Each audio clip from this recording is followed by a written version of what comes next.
আর ছোটটা 9-10-এ উঠলো, কলকাতা ঘুরে এসছে বন্ধুদের নিয়ে।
এই পুজো আমার বিয়ের বছরেরই পুজো। আমার বিয়ে হয়েছিল অঘ্রাণে, আর এই পুজো 20শে ফাল্গুন এই বছরের 17 বছর পূর্ণ হলো।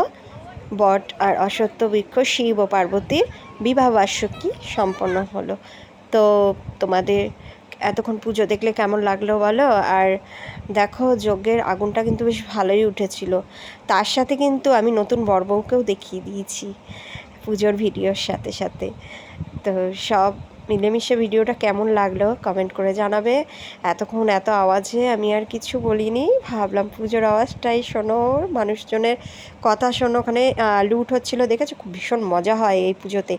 বাতাসা কুড়োতে সবাই ব্যস্ত ছিল তখন, তো ভীষণ মজা হয়েছিল কালকেও পুজোর সময়। তো এসে আর ভিডিওটা পোস্ট করা হয়নি, এখন করে দিলাম। আর এই পুজো মানে এখানে কিন্তু খুব জাগ্রত, যে যা মানসিক করে পূর্ণ হয়। অনেক বছরের পুজো। তো তোমাদের কেমন লাগলো কমেন্ট করে কিন্তু অবশ্যই জানাবে। পুরো ভিডিওটা দেখে নাও। এবার যজ্ঞের আগুনটা নিভিয়ে দেওয়া হচ্ছে। Tata, bye bye.